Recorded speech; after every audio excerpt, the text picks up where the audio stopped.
故事发生在珠联私立高中，男主山田是个问题少年，成绩不好，反应迟钝，被称为全校的学渣，同学们都躲着他。女主白石则是美丽善良的学霸及校花，两人平时完全不打交道。一次意外的摔倒，他们竟然互换了身体。山田在医务室醒来，发现镜子里反射出的竟是白石的脸，吓得他尖叫不止。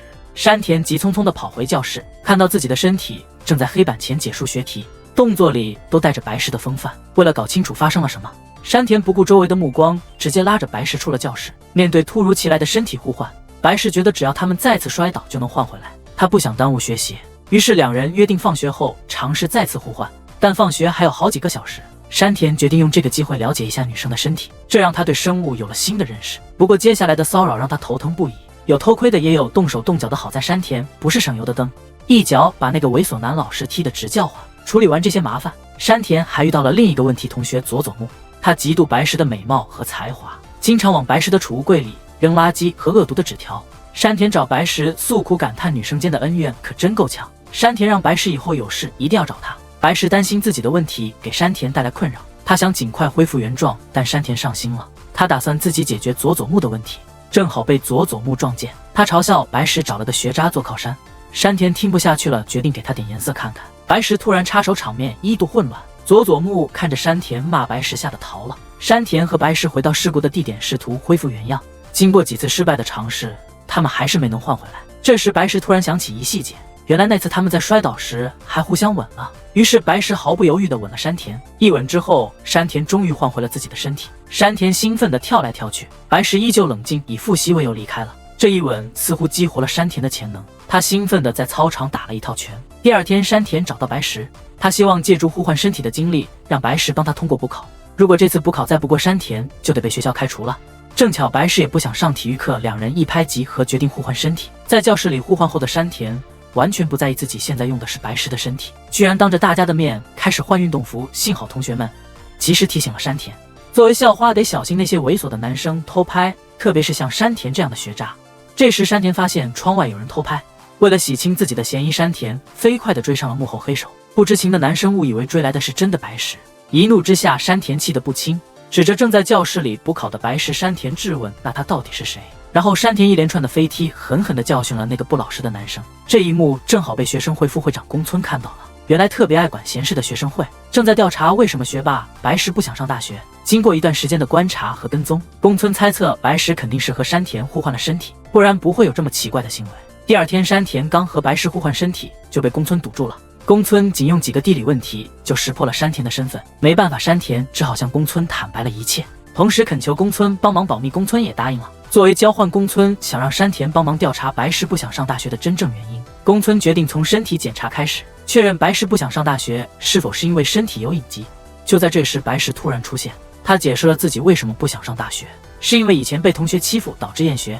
说完这些，白石当着宫村的面再次通过一个吻启动了互换身体的能力。为了查明真相，宫村带着两人去了废弃的超常现象研究室。宫村刚进门就准备对白石下手，看到白石不愿意，宫村转而对山田下手，亲了一下，大吃一惊，宫村居然和山田互换了身体。山田又通过一个强吻换了回来，不知道是超能力太神奇，还是山田的吻太有魔力，宫村就像个粘人的小精灵，不停地缠着山田要亲亲。闹着玩的时候，白石发现了一本关于魔女的传说书，书里记载着珠联私立高中7个魔女的传说，但最关键的部分已经被撕掉了，他们只能凭现有的信息推测。宫村和山田推断白石就是拥有互换身体能力的头号魔女，接下来他们要找的是拥有俘获人心超能力的第二魔女。就在这时，和宫村一起竞选学生会会长的小林带走了山田，他鼓足勇气对山田一吻定情。当山田回过神来，他突然发现自己失去了互换身体的超能力。第二天，宫村得知山田和小林接吻后没有互换身体，为了验证山田的超能力是否真的消失，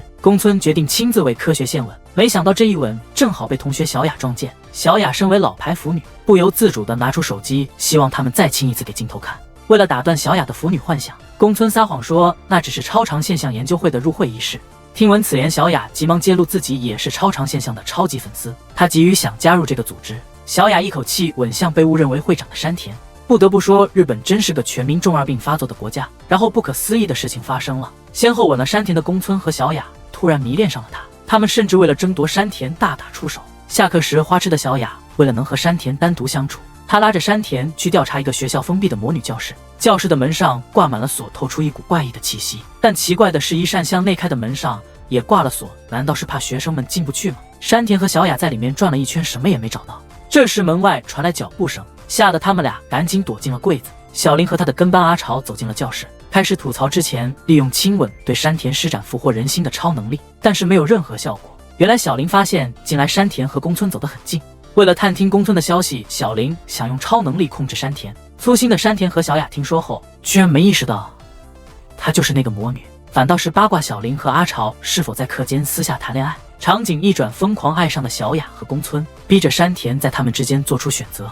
这让山田吓坏了，宫村决定上演一场绝世恋曲，希望山田给他最后一个吻作为此生的记忆。小雅也不示弱，同时要求山田吻她。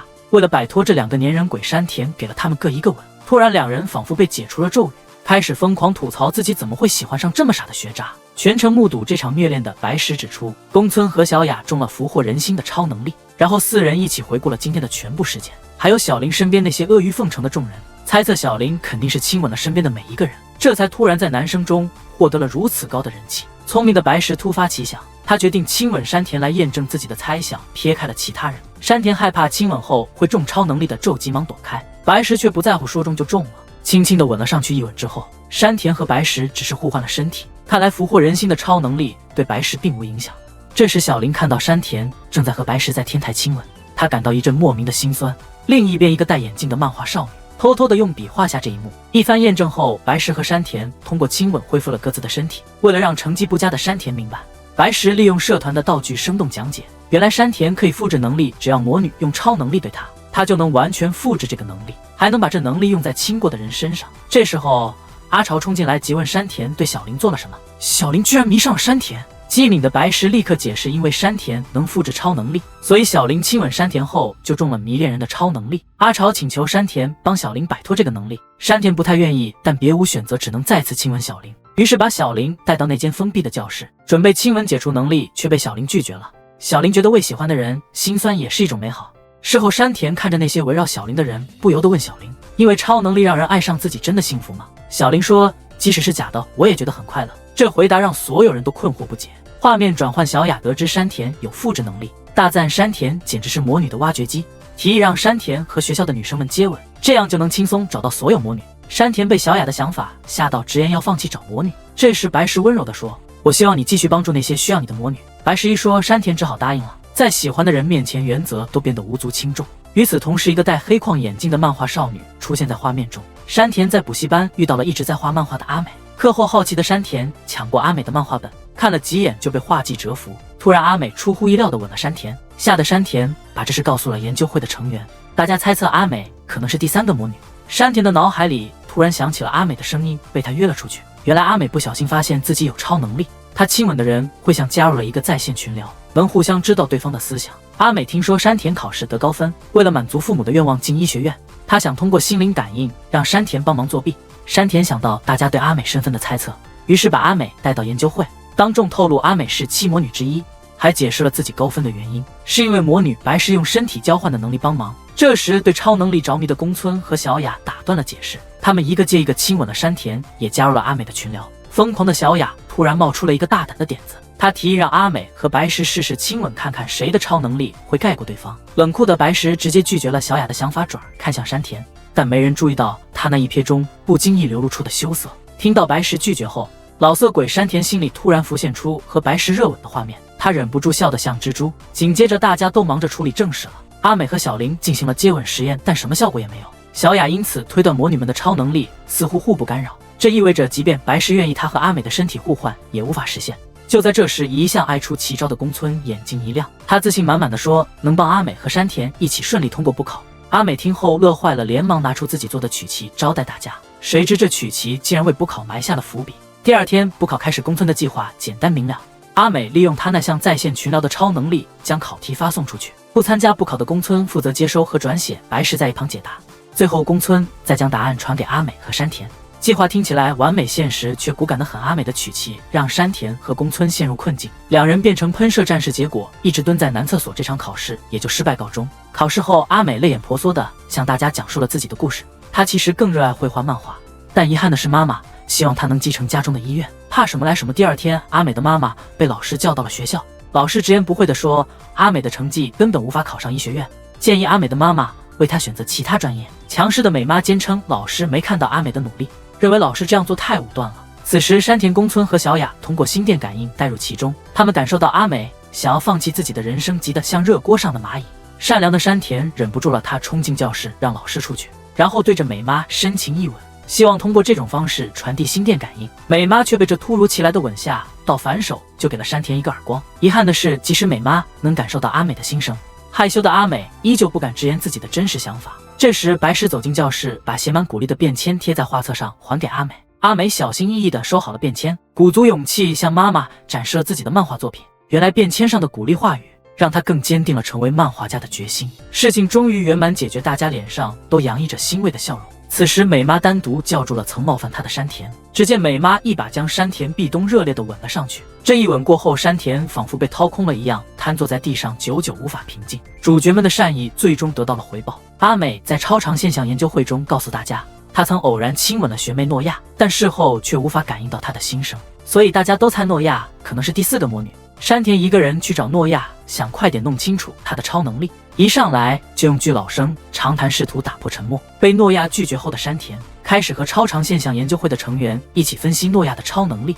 他根据自己的经验指出，魔女的超能力往往和她们的经历有关，比如阿美因为不愿说真心话而拥有了心电感应，小林之所以能吸引人，是因为她总想成为焦点，白石则因为在学校被欺负，希望变成别人，所以就有了身体互换的能力。那么诺亚肯定也有他不愿提及的秘密。听完山田的分析后，宫村把从学生会那边得来的情报分享给大家。诺亚的童星身份值得深究，但他身上找不到任何瑕疵，因此山田请求和白石互换身体，以女生的身份接近诺亚，深入调查。山田和白石互换身体后，试图通过诺亚的双马尾和童星时代的成名曲来接近他，结果却惹恼了诺亚。看到这一幕，场上的3名同学纷纷劝山田适可而止。尽管接近诺亚的计划没成功，但山田和小雅发现替诺亚出头的那3人并非他的同班同学。经宫村调查，虽然这3人来自不同班级，但他们都在同一时间离开了原来的小团体，变成了被班级同学孤立的人。此时小林告诉宫村要回学生会开紧急会议，一名女生被从高处扔下的油漆水弹砸中。虽然这只是个恶作剧，但这已经是今年的第4起了。学生会的调查显示，所有受害者都来自同一所初中，且这所初中只剩下诺亚一人升上来了。宫村建议应该锁定幕后黑手就是诺亚，这下学生会可真成了侦探团了，忙得跟校长一样。宫村回到超常现象研究会，把会议内容告诉了大家。于是，一场以保护诺亚为主、捉拿真凶为辅的行动开始了。白石和山田正准备回教室时，一个陌生同学来告诉他们，诺亚在天台等着白石。两人对视一笑，急忙往天台跑，却遭到油漆水弹袭击。白石一跃而起，成功踢爆了油漆水弹。原来白石和山田早就预料到危险，事先已经互换了身体，谁也没想到制造油漆水弹的幕后黑手竟是那3名为诺亚打抱不平的同学。为了查清楚恶作剧背后的真相和诺亚的超能力，山田和其他人轮番上阵软硬兼施，最终从3人口中得知真相。那时候还是刚上初中的童星诺亚，同学们选我在文化节上唱经典歌曲，不过演到一半时，同学们竟然泼我一身油漆，从此那首歌就成了我的心理阴影。因为跟我接吻就能看到彼此的心理阴影，所以那3个有各自阴影的同学慢慢的跟我成了互相取暖的好朋友。在了解到我的阴影之后，他们决心用对方的方法来教训那些欺负我的人。后来山田质问我说，我用卑鄙的方式交朋友，然后他讽刺地说，我真是自私自利的小鬼。他说这世上谁没有阴影，如果你总活在过去，就永远没有未来。诺亚认为山田之所以这么说，只是因为这事跟他没关系。为了让山田感同身受，我决定亲吻他。被亲后，山田深陷阴影的恐慌。白石注意到山田情绪的变化，主动找他谈心，然后了解到了山田和阿朝之间的故事。他们曾是好朋友，一起救了一个被欺负的女生。那女生担心学校会因为打架的事责怪她，她串通阿朝，把所有责任都推给了山田。之后阿朝没有解释，2人就此变成陌生人。场景一转，我走进学校礼堂，尝试在舞台上重新演绎我的成名曲。这一幕正好被刚谈完心的山田和白石看到。为了帮我克服心理阴影，多才多艺的白石提出来帮我伴奏。看着舞台上光彩夺目的我，山田回想起自己之前说的话，转身跑出礼堂。山田一路奔跑，仿佛身披主角光环，不小心解开了我们3人团结的心结。后来山田找到了阿朝，希望能把过去的不愉快抹去。然后山田询问阿朝，他们曾救的那个女生是不是小林？看着阿朝不知所措的样子，山田立刻明白了阿朝为什么会背叛他，是因为被小林的超能力迷惑了心智。第二天，为了感谢我们帮他走出阴影，我向他们透露了一个震惊的秘密。原来学生会办公室里藏着另一本魔女传说。听说这个消息后，山田赶到学生会办公室，却被一个女生阻止了。他预感山田会遭遇不幸，提醒他要小心。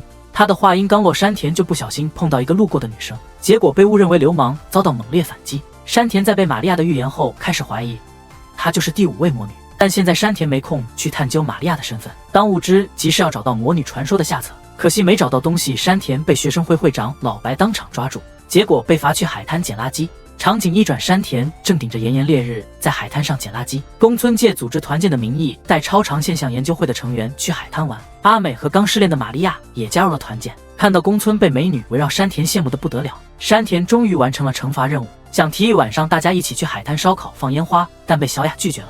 原来小雅安排了一系列魔女培训课程。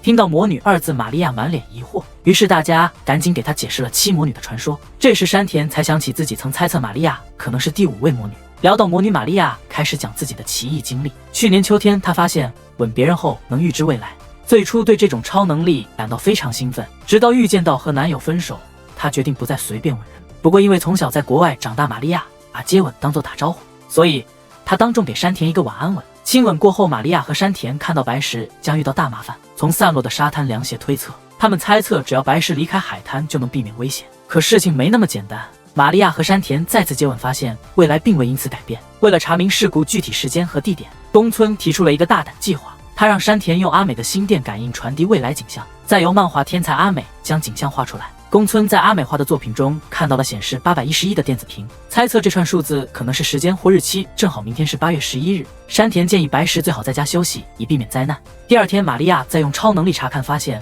未来依旧没有改变，因此大家一致认为811是具体时间。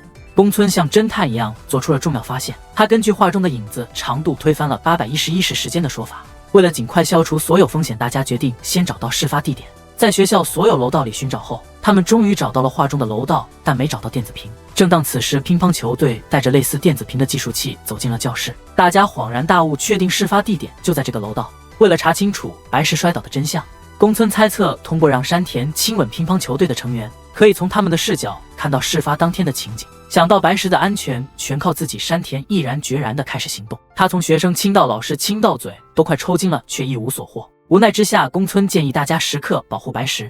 白石不想麻烦大家，坚决拒绝。山田坚定地告诉他必须听从安排。老白把宫村发来的山田在海滩捡垃圾的照片存进 U 盘，利用学生会会长的职位作为诱饵，只是手下阿豪好好处理这些照片。显然老白一开始就不打算放过山田。第二天，被暴雨淋湿的白石换上了之前在研究会遗留的衣物，这套衣服竟然和预知画面中的一模一样，大家心里都升起了一股不祥的预感。但事情总会不期而遇，白石急着去找山田，结果不小心被篮球砸到，一个踉跄冲下了楼梯。幸亏山田反应快，及时抱住了白石。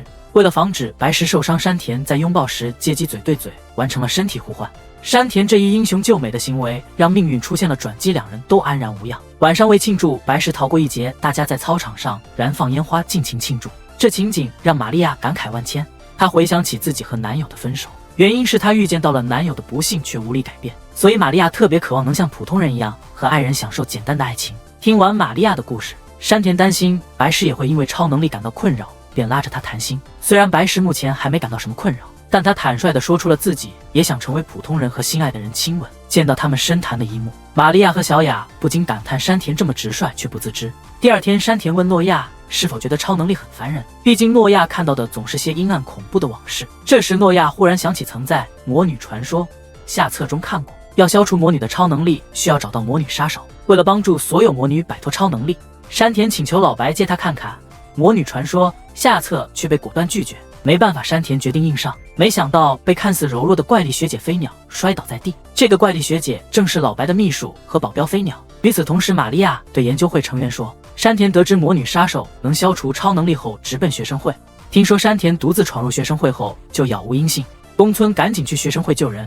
被绑住的山田试图和飞鸟互换身体以逃脱，吻过之后互换失败，山田再次遭到飞鸟的重击。这时小林、阿朝和宫村一起闯入了学生会，发现山田和飞鸟孤男寡女共处一室，衣衫不整。处在青春期的大家都忍不住胡思乱想。一行人返回研究会后，山田根据和飞鸟的吻没有发生互换推断，飞鸟可能是第6位魔女。为了探查飞鸟的超能力迷的小雅主动吻了山田，没想到这一吻让山田直接从小雅面前消失。宫村据此推测飞鸟的超能力可能是隐身。这时小林爆出一个重磅猜测，他认为飞鸟喜欢老白。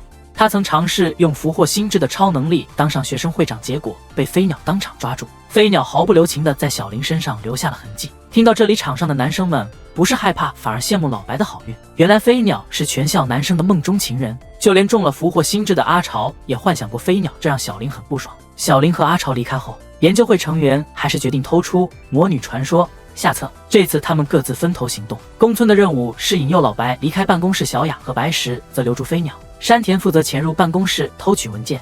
计划一启动，小雅和白石在接触飞鸟时发现了2件事。首先，他们发现飞鸟总是不问原因的帮老白办事，这证实了飞鸟对老白有好感的猜测。其次，他们了解到飞鸟有隐身的超能力，原来他一直想躲避男生的注视。从小到大，飞鸟因为外貌和身材一直受到许多男生的骚扰。他为了自保，开始学习武术和自卫，但周围人都劝他女孩子应该享受男性的保护。白石作为另一位美女，深刻理解飞鸟的处境，因为那种充满欲望的男性视线总是让人不舒服。看来这是美女们的通病。与此同时，山田潜入办公室时被阿豪撞见了。山田为了摆脱麻烦，直接一个飞踢。这时老白受够了宫村的纠缠，准备回办公室。山田只好使用身体互换的超能力，通过阿豪的身体巧妙逃避。而老白和下属的对话不小心暴露了他的真实意图。原来他一直将飞鸟当做一个工具。白石根据刚才的发现，迅速制定了新的计划，猜想飞鸟一定很想亲吻老白，但因为一吻就隐身的能力，他迟迟未能如愿。如果告诉他偷出那本书能让他恢复正常，飞鸟很可能会愿意帮忙。不容迟疑，山田和白石决定换身体去说服飞鸟，这样即使飞鸟对白石动手，山田也能帮他承受伤害。山田试图用白石的身份劝说飞鸟，但计划刚开始就告败。飞鸟认为老白不同于其他庸俗的男性，他一直非常尊重他，所以飞鸟宁愿牺牲自己，也想帮助老白实现他的愿望，即使这意味着他可能无法实现自己的恋爱梦。山田无奈只好揭露真相，告诉飞鸟老白只是把他当工具人。飞鸟心中充满委屈，回到办公室偷偷亲吻了睡着的老白。老白醒来后竟然还能看到他，这让他们俩都感到非常惊讶。为了检验飞鸟的超能力是否还在，老白完全不顾飞鸟的感受，让飞鸟亲吻刚进门的阿豪，结果阿豪还是能看到飞鸟。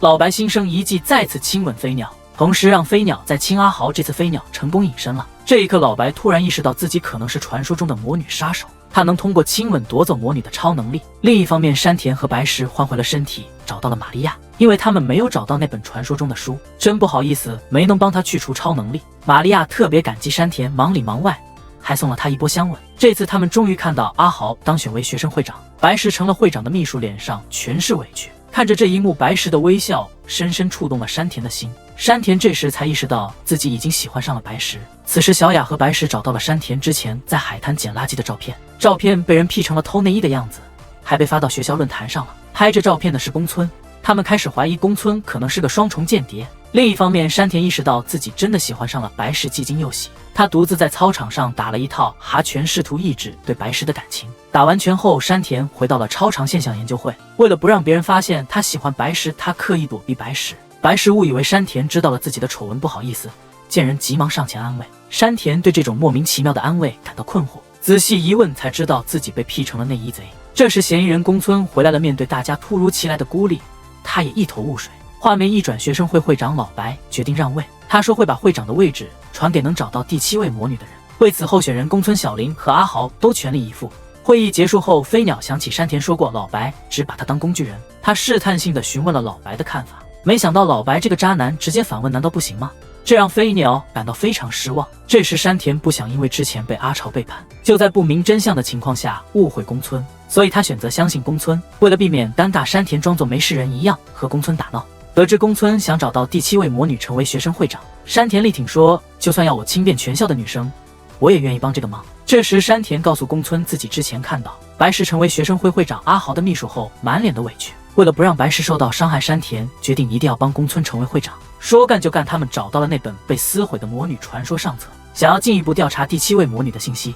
这一次他们有了重大的发现，聪明的宫村用铅笔描出了先前抄写的痕迹，得知第7位魔女的超能力可以删除和魔女相关的记忆。这时宫村好像想起了什么，突然绷紧了身体。宫村向山田坦白了自己的秘密，原来宫村的姐姐丽娜一直对魔女传说很感兴趣，她是超常现象研究会的创始人。去年某天，丽娜像是被人抹去了部分记忆，从那以后她什么事也提不起劲，甚至连学校都不去了。为了弄清楚丽娜到底发生了什么，宫村才加入学生会来调查魔女的事情。现在看来，那姐可能是被第7位魔女亲吻过，才失去了记忆。山田责怪宫村为什么这么晚才和他坦白。宫村内疚地承认，之前确实是小人之心夺君子之腹，我还以为山田和白石是害姐姐失忆的那伙人呢。经过这么多事，他终于开始放下心防了。然后宫村爆出老白用自己的照片搞事的真相，原来他是想引起超常现象研究会的内斗。这时一个撑伞的少女找到了白石，她之前偷看到白石和山田互换身体，揭穿了白石是魔女。她还坦白自己其实是第7位魔女李花。李花严肃地问白石知不知道怎么消除超能力，白石还是一头雾水，只能沉默。得知宫村的秘密后，白石和小雅对之前误解她是 P 图黑手感到抱歉。白石告诉大家，他刚遇到了第7位魔女，大家很快就找到了李花。李花还没开口，一阵风就吹起了她的裙摆，结果暴露了她的不穿内裤的怪癖。这件小事后来竟然成了隐藏的麻烦。为了防止裙摆再被风吹起，李花建议大家回研究会详谈。李花说是因为和他亲吻丽娜才失忆的。他继续透露，他和丽娜当时发现了魔女传说，不小心撕坏了书的一角，而魔女传说的全套是被老白拿走的。宫村这才恍然大悟，原来这本破损的魔女传说是老白故意留在研究会的，他的目的是借助宫村找到所有魔女。听了李花的回忆，大家很快在办公室找到了被撕毁的部分，发现集齐7位魔女就能实现任何愿望。不过许愿的方法记录在魔女传说的下册。正当大家为如何偷下册发愁时，门外响起敲门声。白石从门口遗落的信封里掏出了魔女传说下册，原来是飞鸟帮的忙。他偷偷拿出魔女传说下册给了研究会。了解到许愿的具体方法后，白石提议许愿让所有魔女的超能力消失。白石和山田开始召集所有魔女，决定19号晚上在封锁的教室一起许愿。小林担心失去超能力后会不再是女神，她问阿潮，如果我没有超能力，你还喜欢我吗？阿潮为了证明自己的忠诚，提议现在就解除超能力。阿潮快要吻他没准备好的小林，吓得逃了。转眼到了19号晚上，大家在封锁的教室做最后的许愿练习。这时阿潮带着纠结的小林进了教室，现在只剩下飞鸟和老白没到。许愿前最后30分钟，飞鸟和老白出现了。老白似乎有别的打算，他说自己作为魔女杀手可以帮大家消除超能力。飞鸟受不了老白自私的嘴脸，气冲冲地跑了。老白一见情势不妙，赶紧追上去，轰轰骗骗的指望着飞鸟在紧要关头能帮自己一把。飞鸟因为失望大于期望，不再信任老白，果断加入了魔女那边。魔女们开始许愿，一遍又一遍地念着咒语，期待奇迹的出现。哪知道关键时刻，李花突然来了句早知道夜里会冷就该穿条内裤的玩笑，结果这玩笑被误当成了愿望实现了，这让大家都感到绝望极了。就在大家都在责怪李花的时候，宫村突然想出了一个妙计，就是让复制者山田跟老白接吻，这样山田就能复制到老白的魔女杀手能力，老白就会彻底失去魔女杀手的能力，而山田将能消除超能力。然后山田继续跟每个魔女接吻，从而彻底消除所有魔女的超能力。山田成了全村的希望，承载了所有人的期待。第二天，山田正准备强吻时被飞鸟拦下，老白误以为飞鸟还对自己余情未了，希望飞鸟能跟全校师生接吻，这样就能在人群中隐身，继续给自己这个飞会长的情报。飞鸟听后一气之下，直接给了老白一个过肩摔。山田成功复制了老白的魔女杀手能力后，回到了超常现象研究会。宫村和小雅告诉山田，删除记忆的能力对魔女杀手和复制者都适用，这意味着如果山田跟李花接吻，他会失去这段时间的记忆。山田觉得对比帮助消除超能力，自己失忆不算什么大事，毕竟作为学渣，自己能为大家做的事情已经不多了。听完山田的心里话后，超常现象研究会的其他成员决定全力支持山田，即使山田真的失忆，他们也会帮他想办法恢复记忆。为了给山田和白石更多单独时间，宫村和小雅主动承担起了召集其他魔女的任务。两人一走，山田在尴尬中决定先帮白石消除超能力。白石问山田，如果他没了超能力，是不是就不能再和他接吻了？话都说到这份上了，反应迟钝的山田竟然还调侃白石，找个喜欢的人正常接吻不好吗？白石一时间不知道该说什么，稀里糊涂的跟山田接了吻。接着山田像日版韦小宝一样逐一亲吻了其他魔女，消除了他们的超能力。在亲吻梨花之前，山田承诺即使忘记了一切也会努力回想起来。之后的日子里，山田依旧是那个玩世不恭的样子，在校园里游荡。那些曾经跟他有过交集的魔女们都开始了自己的新生活。小林虽然失去了俘获人心的能力，但却赢得了阿潮的心。玛利亚终于可以像普通女孩一样和男友甜甜蜜蜜。而老白虽然一无所有，但痴情的飞鸟依旧愿意陪他走很长一段路。山田和白石那段互换身体的经历，会被阿美永远画进他的漫画里。这天课间，白石向宫村和小雅坦白自己喜欢山田，他很后悔没在山田失忆前告白，因为他害怕山田会拒绝他。